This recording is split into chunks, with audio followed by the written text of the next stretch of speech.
Hey, this is Christopher Glennon, aka C2, and if you're in the market for a newer used vehicle, give me a call at 619-368-5550. I work at Kearney Mesa Dodge Jeep and Ram and have access to over 500 new vehicles as well as over 600 used. I look forward to hearing from you. All right. I'm C1. And I'm C2. And this is The Christopher Show.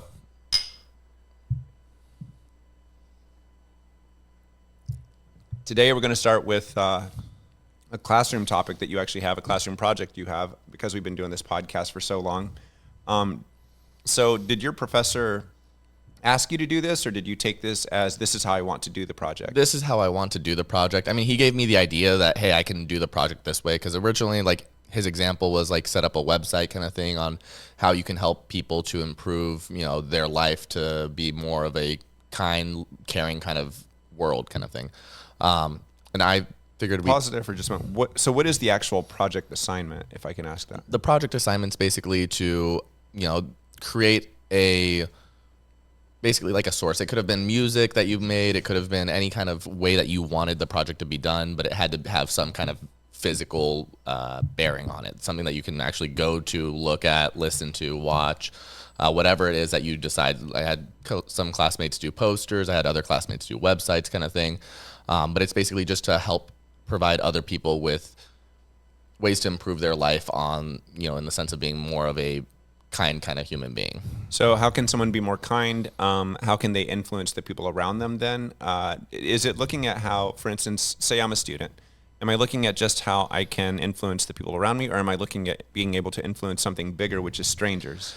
Both, really. It's more about how you can improve yourself and improve those around you and just, people that are near you kind of thing, even if they're strangers or if it's, someone you're meeting for the first time, it's, someone in your family kind of thing. How can you help improve your environment and to the most that you can kind of thing?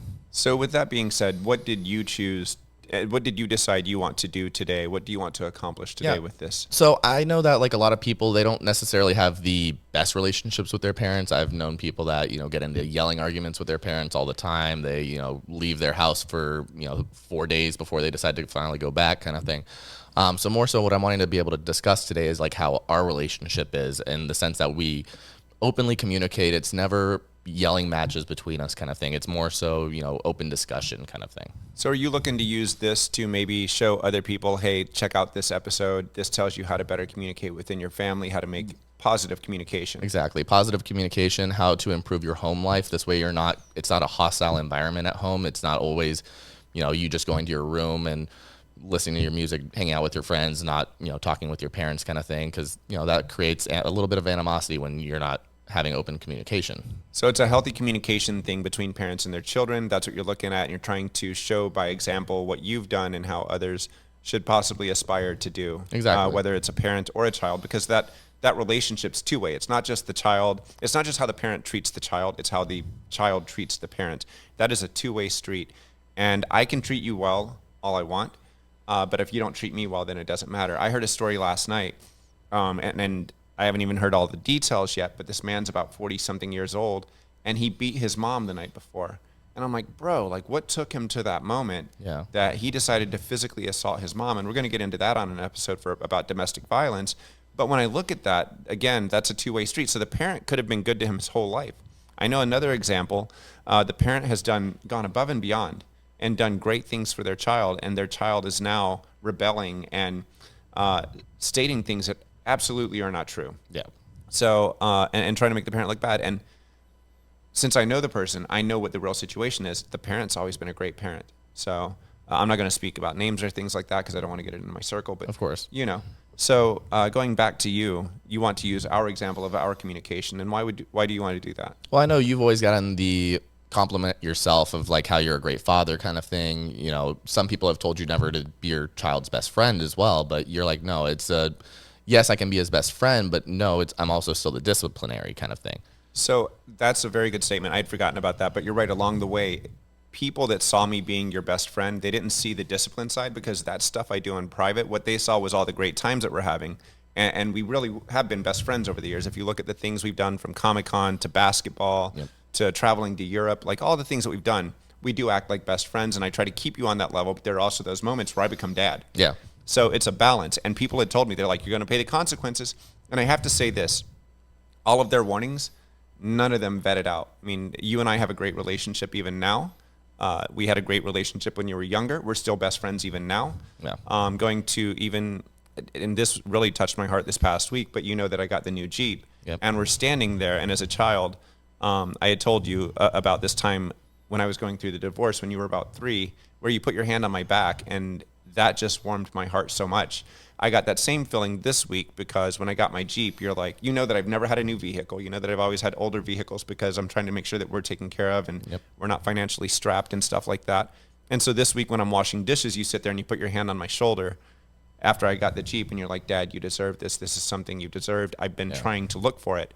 So that speaks to our relationship and what kind of best friend you are, but also, you know, I say it all the time. That's my best friend, and I'm there for you. It's not just that you're my best friend, you're my son, your family, and it's a many-sided issue. And so when people were telling me, don't be best friends with your son, you're going to regret it. Don't be best friends with your son. I'm like, I'll be fine. I know where my son and I stand now, and I know where we're going to stand in the future. And that was because of our open communication, our positive communication that you were referencing. Yeah. So it's about setting the tone. And so if other people can learn from that, and they have over the years, because like you said, I've had a lot of people that have told me what a great father I am. When I posted the Jeep, and you got a Honda as well recently, Yeah. you got a new Civic, you're financially responsible about that. You didn't go out and get like a Dodge Charger or something Yeah. that's going to be Scat crazy Pack, something gas that's worth- mileage. Crazy on gas mileage, crazy monthly payment. I know that on our Charger Scat Packs, normally you're looking at about $1,000 a month almost. So when I posted that picture, someone on Facebook, one of my friends that's known me since we were in Tulsa for my work when I brought you out there, he said, man, you've always been a great father. He's literally watched our relationship over the years, and there are other people that I know as well that I've inspired to be better fathers based on how I was your father. So with that, I take that's some of what you're trying to accomplish here is to Yeah. show, hey, this is the kind of son I am. It works two ways. It's not just that he's a Yeah. good father. I'm a good son. Exactly. It goes both ways. It's me understanding that, hey, you're still the authoritarian figure, but it's also you understanding that I can try to explain myself. And, you know, there were times when I was younger kind of thing. You know, there was that one time I decided that I'd pull out my friends get C's. Why don't they, you know, and their parents don't get mad at them. Why do you like get on me about getting one C kind of thing? And, you know, do you want to talk about your position on that one? It was the first and only time that you've used my friend's parents said, because you had never used it before, and in 10th grade you got bold enough to think that you could use it then. And I'm like, wow, you think they get smarter, and then they turn 15 and the next thing you know, they're asking 15-year-old bullshit questions. Here's the thing though, as a parent, I knew that your rebellious years were going to come about then, and you weren't even really rebellious. It's just I know that is, as a man, when you're trying to be a man, Yeah. or when you're trying to change or transition from a teenager to a man. And this is where I acknowledged and I helped you to bridge that transition, because that's a hard transition. A lot of dads have a tough time letting go. Yeah. And for me, I was like, let me make it as smooth as possible, and you'll lash out in whatever way you do eventually, and I'll deal with that when it happens. But let me treat you like an adult, treat you like a man before you are a man, so that when you become a man, you've at least had the respect along the way and you don't have the resentment to go with it. Yeah. And let me say this, with my father, when I was transitioning from being a teenager to being a man, I love my dad, and my dad passed a couple of years ago. So I say this with all due respect and 100%. But I remember the last time my dad tried to hit me. I love my dad. And when we had spankings and shit like that when we were kids. Like my dad would use a belt. We used hickory switches and things like that really, they didn't leave marks, but they hurt. But the last time my dad tried to hit me, he was frustrated. And we'll talk about this because it actually is part of your outline I saw. Yeah. When my dad tried to hit me, my mom and dad were going through a divorce. And we were at a rest stop. We were literally hitchhiking back from Florida to Alabama. And I had gone down there to run away, but I was running away to my aunt's. And he said, hey, don't run away. I'll go with you. He went with me. My parents got divorced while I was down there. My mom basically called him and said, you can stay, but Christopher can come back. So my dad's like, well, I'll hitchhike back and take you back. Well, when he did, there are some frustrations with a divorce. And I know because I've gone through it personally myself. And it's that you don't mean to take that out on a child, but sometimes you do. And I know that was part of my dad's frustration. As an adult, I understand it. At 15, I did not understand it. But my dad thought he would take one more swipe at me. And so he went like this. Even now, I can visualize that moment so clearly, because when he did, I caught his fist right here. or somewhere like right here. Anyway, the microphone's in the way. But anyway, I caught it right here, and I said, no, you'll never hit me again. So for me, I had to stop my dad from disciplining me in that way because my dad was physical. It was a different time back then. Now it's different, and we're going to talk about that and get into that because you have some of your outline about that. But when my dad went to swing at me, I caught his fist and I said, you won't hit me again. My dad was 5'8". I was already 6'2" by then. And I'm sure he was like, what the hell just happened? So, and I love my dad. So I say this with all the love in the world. And I mean, my dad taught me to be the man that I am. Yeah. And I don't have any resentment about any of that. I love who I am, and I love, therefore by extension, I know that what he did made me the man that I am today. Yeah. But that was the way I transitioned to manhood. The way you transitioned to manhood was different than the way I transitioned. It's different times. I wasn't hitting you. Yeah, you hit me one time when I was, I think, what was I, 3, because I found You were like 1.5. Oh, I was 1.5. Okay. Oh, you were still in diapers. Actually, no, you were out of diapers by then. Thankfully. You were on the cusp. But anyway, go ahead. But basically, I had found a socket, what is it, an electrical socket, and I decided to find a fork and try and plug it into the socket, see what happens. So your mom and I had literally put the frickin' covers on every socket except one. We had somehow missed one. You find the one that is uncovered. You're like, I wonder what this fork does. And you're literally about to put it in when I catch you. And I'm like, oh my gosh, I haven't even hit you before this point. But I've never been in that moment of being concerned or scared. I didn't even hit you hard. I grabbed your hand and literally did nothing more than that and said, no. But the way I said no was my dad voice that we'll speak about in a little bit. And you looked at me and you bawled so hard. It was like I had just killed you. Like, my dad just hit. Like, I don't even know what you were thinking, but you literally were like, it was like, he's never touched me like that. Why did he hit me like that? Like, yeah. So yeah, it was the last time I spanked you. And it was the only time I spanked you. But after that, I used my words and timeouts and things like that, and we figured it out. The timeouts were not your standard spoiled kid of just go to your bedroom. It started out that way at young age kind of thing because I didn't know better kind of thing. But then I started to sleep in when I was supposed to be learning a lesson, and you changed that to first just me standing against the wall, then me with my arms against the wall. No, your arms up in the air. Well, actually, no, you did have your arms against the wall initially because you would lean them even though you were standing. And I'm like, all right, that's fine, whatever. And then it eventually... And then I'm like, take them off the wall. So... Yeah, hands up. And then it transitioned to with one leg in the air, pretty much like a flamingo, pretty much on how I would hold my leg.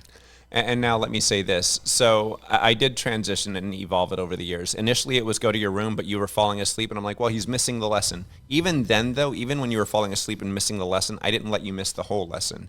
And you're going to talk about teachable moments in a moment in your outline, I know. Mm-hmm. But I would basically take you and talk to you after I woke your ass up. And I'd be like, hey, yo, here's why you can't do what you did. I still love you, but here's why you can't do it. And you were you understood. And I'm not saying you understood on like an adult level, but you understood on a kid level. And so you're like, okay, that's fine.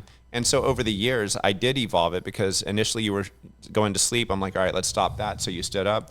Then you got to where you were standing up, and it was only like 5 minutes. It wasn't even like a long time. It was like quick and done, but I would talk to you the whole time. Here's the thing.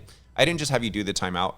I lectured you while you were doing the timeout. And I can say lectured, but at the same time, it's also I was explaining the situation from a perspective you may not have understood. Exactly. And that's where it's more of a teachable moment rather than just, hey, don't do that. You're giving me an explanation as to why what I did was wrong rather than just saying, hey, that's not right. The Pixel Lounge. Located in San Diego, the Pixel Lounge provides you with creator space for content creation for podcasts, photo shoots, interviews, and more. If you're interested, the link for the studio is in the description below. Click it and book your session today. Most people, I'm not don't mean to generalize, but I mean like most people tend to just, hey, I'm the authoritarian figure. What I say goes. So if you don't listen to me, now you're in trouble. Well, that, and then they stand them against the wall. And there are things that I did after to make sure that it was teachable. But it's the hug, it's the acknowledgement that you're still a person. Yeah. It's the explanation so you don't do it again. That saved me a lot of time. Trust me, when I explained why you don't do what you did, you got it. You were like, okay, so I'm not supposed to do that. But it's like I said, it evolved from you laying on the bed to you standing up to you standing up with both arms in the air to finally you standing up with both arms in the air and one leg. And that was at 5 minutes. And then as you got older, you were 6, 7, 8.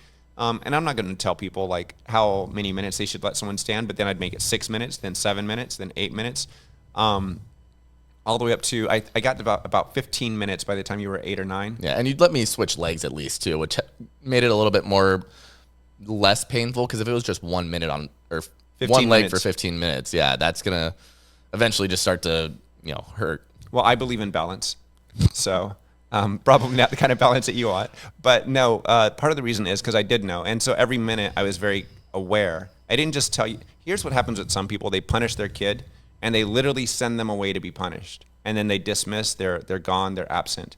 For me, I wasn't absent. I was literally standing there. You were standing near me, and so I'm watching you, and I'm like, all right, switch legs. All right, switch legs. I'm not trying to torture the hell out of you, but I am trying to make a point. Yeah. And so with a lot of parents, they literally just, they're like, oh, you're on punishment. You're going to go do this. And I'm like, no, not me. I'm going to punish you for the 10 to 15 minutes. Or they punish you by taking away your phone now, or taking away your toy, kind of thing. That, yeah, it kind of sends a message, but not nearly as much of, hey, here's why what you did was wrong. Yeah, I agree with you. And so those 15 minutes, I would be lecturing you. And one of the funny things that I want to say is that in later years, as you got older, or even now, we make the joke, you're like, I wish you had just beaten me. Like, that stuff was, because I know how I am. I talk a lot. I mean, yeah. as evidenced by having a fucking podcast, right? As evidenced by having a podcast. I'm trying to clean up my language, so I apologize. But anyway, as evidenced by having a podcast, I talk a lot. Yeah. And so imagine this for 15 minutes about why what you did was wrong, what the ramifications were of that, and breaking it down. And that was me during your childhood. Yeah, there was even one time where it was me and my my best friend at the time and his little brother that were staying over at the house. We would always have it like one weekend I'd spend at theirs, the next day that they'd spend it with us. And there was one day that the little brother just kept being loud, kind of thing, and he was still young. He was younger than both of us. He was, I think, 2 years behind you guys. I think so, 2 or 3. And all 3 of us originally were being loud, and then you gave us all a timeout, the same exact timeout. You gave them the same timeout you gave me, pretty much. I don't think they had to hold their hands up though, because I don't think they were big on.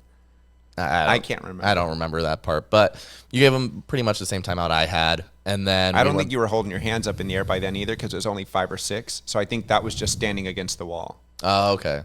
Was it? No, it had to be older. I think I was like 7 or 8. It may have been 7. It may have been 7 or 8. Yeah. So, But anyway, go ahead. No, so then we go back to playing, and we end up getting loud again, and we get punished again. It's the second time it's happened now.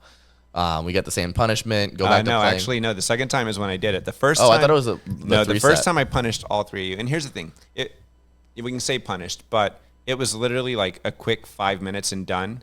And I had told the parents of the other person, I said of the kids, I said, hey, if he comes over there, I mean, the rules are the rules. If he does something wrong, make sure you know. Yeah. And it wasn't like it was a hard one. Like you said, I always talk to you guys, and I was talking to all 3 of you at that time about why we needed, Yeah, because you use were our working, inside voice. Yeah, you were working from home. You had conference calls, kind of thing. We had to be quiet. So yeah, it was the second time. I'll let you finish telling the story. And then the second time, though, it's just the little brother that ends up being loud. Like me and my friend, we learned our lesson real quick. We're like, all right, keep it quiet, keep it quiet. And then he ends up being loud, though. And you come back in, you sit them on the couch, both of them, and give me a timeout and make them watch me get a timeout. So it was psychological. What I did is basically, I'm like, well, if all 3 of them being punished together didn't do anything, 2 of them watching their friend, their best friend, because they became family. Like those kids were family to us. And so I sat them on the couch and had them watch you do the intense timeout. Like the initial timeout was just like standing there. But when they sat down, I'm like, up, put your hands in the air. All right. And then we talked about it the whole time. They got the point, so much so that he still mentions it to this day. He's like, oh, yeah. I still remember that time you sat us on the couch and made us watch our friend get a timeout for stuff we did. And I'm like, it is what it is. So if you can't get people to respond, let's break them apart and, Yep. So divide and conquer. Yeah, exactly. So, and again, those kids became family. So it was very much a It was another approach, and I didn't see that on the outline, so I actually like that we brought that up because that Yeah. was a good. It was a teachable moment. Let's actually go to teachable moments since that was part of your outline. Yeah. I'll let you start on that, but what do you see Well- as a benefit of teachable moments? I mean, a benefit of teachable moments is basically just getting to kind of like enlighten your child on, hey, this is what's going on. This is why it's not okay. We've talked about it a little bit, earlier, but it's more of like being able to teach them, just about anything really. I mean, back when I was younger, we used to have the rule when we were in the car, no phones allowed. We'd put them into the, not the glove compartment, but the center console. Center console. And it was more so that we could communicate with each other. We could talk about, whatever we wanted to talk about. I know growing up, we used to read the Bible on the way to school. Oh man, we got up to Isaiah. I wish we would finish that project in some point, and maybe when I'm on my deathbed, we come can read- get back to it. You could read the second half of the Bible. Yeah. But I think we're up to about Isaiah chapter 55, in case you ever wonder. Okay. I'll come back to this video when that happens. So go ahead. But you're right. I used to say put the phones away, and then I would have you read the Bible. Wasn't that we read the Bible? Yeah. You read the Bible to me, and we discussed it. So I would have you read a chapter at a time. And this is on the way to games. This is on the way to school. This is on the way to, like, over the course of time, we were reading the Bible very regularly. And I miss those days because they're really sweet because we got to explore religion, explore values, standards, morals, etc. Yeah. And discuss them because you would read and then we would discuss what that meant, not just to me, but what it meant to you or what you thought it meant. Yeah, you'd ask me first, and then you'd explain what the meaning behind the message was really about. Like, Yeah. I know I'd get like a general idea, but then you would go more in depth about it. Yeah. And it comes back to that communication kind of thing of being able to speak with, your child kind of thing about just about anything. On the trips back up to, LA, Vegas, wherever we'd end up going for basketball tournaments, we'd end up listening to comedy on the way up there. Yeah. It was, again, another bonding moment for us to be able to, laugh at those and then be able to talk about them again later. Teachable moments. And so you're correct. And those are teachable moments that I had in that respect, but there are other teachable moments, and let's talk about those. Not every moment's teachable. Sometimes a kid's just asking a question to ask a question. But My what if questions. so for those teachable moments, those where I'm actively teaching you, there are other ones that happen where they become teachable moments because of what happened. For instance, you scoring for the other team and me taking you aside and telling you, hey, if you want to quit, you can quit now, and explaining to you and then letting you come to your own conclusion about what you wanted to do. Those are teachable moments as well. And those are moments that you capture for that moment. They're so strong that one you still remember to this day. It's been 10 years. Yeah. And you still remember sitting there at Miramar College on the sidelines after the other team won by 2, and your mom's coming this way. And I like the kind of relationship your mom and I had over the years because she understood that sometimes I was taking time and effort for a very specific reason. And so as she's coming there, she wants to hug you and comfort you. And instead of hugging and comforting you, I say, one moment. And then I hammer home the point. Yep. I'm like, you scored and made the other team win, didn't you? I mean, you made the bucket for them on their side of the court. And I said, it hurts right now, doesn't it? It sucks right now, doesn't it? And I went in because in that moment, and these are the teachable moments. When it hurts the most, that is the most teachable. This isn't the only moment. And I'll mention another one in a minute that I know you'll remember. But I took as much of an opportunity as I could to get the point across that just because it hurts, it doesn't mean you give up. It doesn't mean you quit. That was in a playoff game. So I took that moment to make it as teachable as possible. Another moment that I took to make very teachable that I'm sure you'll remember, I had Christian dunking on you and scoring on you left and right. And it was tough. It was probably about 11th grade or so. It was when you had... Oh, yeah. I remember that. Yeah, that was tough because you're really good at basketball. But I was like, hey, just so you know, as good as you are, there's still always someone better, and there's still someone that's always working when you're not working. And you were working all the time. Yeah. But I wanted you to understand that whatever you want in life when you become an adult, and this was why this is teachable, whatever you want in life when you become an adult, there's always going to be someone better than you. But you can either stop working and get beaten, or you can keep working and get on their level and maybe even beat them. Yep. So Christian had schooled you that day. Like, I'm not even going to deny it, dude. Like, Yeah, well, I mean, there was also, I still remember this one time when we were still at the 24 in Santee. But I had, gone in, we'd gone to the gym there kind of thing. I was going to practice my basketball. You were going to lift weights. And I was shooting free throws, and I think I went like 9 for like 80 or 50 or something like that. And I just like felt like crap, or I can't remember exactly what it was. And then I tried doing layups, and I couldn't make a layup to save my life at the time. And I just remember like, dude, this is not my day kind of thing. And coming out to you and like being like, hey, I'm just not doing well today. Yeah, you're going to have bad days along the line to success. And that's exactly what you kind of taught me that day was like, hey, you're going to have bad days. It's cool. We'll just, chill out today and go back at it tomorrow. Yeah, and it happens. And because of that, by the time you got to your senior year, you were able to do as well as you did in basketball. So, yeah. So teachable moments. What else did you have on there that you wanted to discuss? How you never took like anger out on me. Like, yeah, you get hangry sometimes. Oh, yeah, but yeah. You knew when I was getting hangry. Yeah, but you never like, took external anger, something at work, something that happened in your personal life. You never took that out on me as a child. Like even, back to the divorce kind of thing. You never took that out on me. So I was very self-aware, and not a lot of people are. Some people wind up being angry and not knowing why they're angry. I think it had something to do with where I worked and all of the knowledge they were giving us, because back then we went through ethics training and all this other stuff, because that was a company that had gone, they had gone bankrupt is what wound up happening. And so when we came out of bankruptcy, they gave us a lot of ethics training. Mm-hmm. Well, I've got to guess that that's probably what attributed to this, but you're right. I didn't take my anger out on you. I didn't take my other stuff out on you as far as the stuff with your mom, because I knew that you weren't the source of that hurt. And if I did overreact, the other thing that I was quick to do was to apologize and say, hey, that's not you, that's me. Yep. And I wasn't. You would admit when you were in the wrong. Yeah, I clearly admitted when I was wrong. I was like, hey, you know what? I was wrong. Dad's wrong. I'm really sorry about that.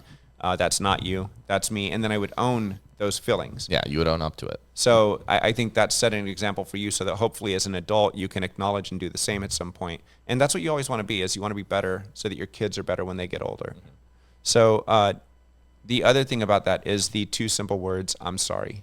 Yeah, those can, they don't solve every issue. They don't solve every problem that you're going to have, but they do make a lot of things feel better at the very least. Like, hey, I'm remorseful. I'm sorry that I did what I did. And so many people are unwilling to apologize that when you do apologize, it stands out. Yeah. And it acknowledges the other person's feelings. Like, I had an ex-girlfriend that taught me this. I mean, this is where I learned it. I don't think she understood the magnitude of what she was saying at the time, but she said, sometimes I'm sorry is enough. Yeah. And she said, but not enough people say it. And so I took that to heart, and I'm like, she's so right. Like, even though she didn't realize the magnitude of the way I was taking it, I said, she's so right. So many people don't say I'm sorry, that sometimes it doesn't solve the problem. It doesn't resolve the problem. But what it does is it says, hey, I acknowledge that I did something wrong and I am sorry. Yeah, exactly. So, and it's just how 2 simple words can really, you're taking ownership of what you did and you're letting them know how you feel about what you did. I agree with that 100%. And ownership is a big part of it. So I think that pretty much gets us toward the end of your outline. Do you have other things or? No, that's mostly it. So as we wrap this up, I mean, in conclusion, what would you say that you want people to get from this? Have open communication. If you're on the child side, have open communication with your parents. If you have issues that are going on in your personal life, feel free to talk to them, because your parent shouldn't be against you. They should be willing to help you and give you advice that they think would benefit you in the situation that you're in. And from a parental side, well, I think, to your point there, from a parental side, we are trying to give you advice from our experience. And sometimes we're trying to shortcut the process for you so that you don't have to hurt yourself in order to learn the experiences that we have. Yeah. So from a parental communication side, I would say, like we said throughout the course of this episode, basically make sure that you're willing to admit that you're wrong, apologize. It doesn't mean that you're always going to say I'm wrong, but, be humble about it a little bit, and then take the teachable moments. Make sure that when you have experience that can shortcut things for your child, you take those opportunities. And then I think one of the biggest things that I like about this episode was put your phones down, be present. I used to say that to you all the time. That was my big phrase. Yep. Put your phone down, be present. No, I do it to you when I'm driving. So, yeah, you do. And that's good though. And that's what you ultimately want, is for someone to go, hey, be present. Yeah. So we spend too much time on our phones nowadays in general. The attention span of people is dwindling. It's no longer conversations between people. It's more of, hey, look at this. Hey, look at this. Hey, look at this. As evidenced by TikTok and Instagram. I mean, you guys have TikTok and you're doing that, and we have Instagram. My generation has Instagram. Or Facebook. So, Facebook if you're grandma. Don't start bringing grandma into this. I'm kidding. All right. So anyway, thank you for listening today. Go ahead.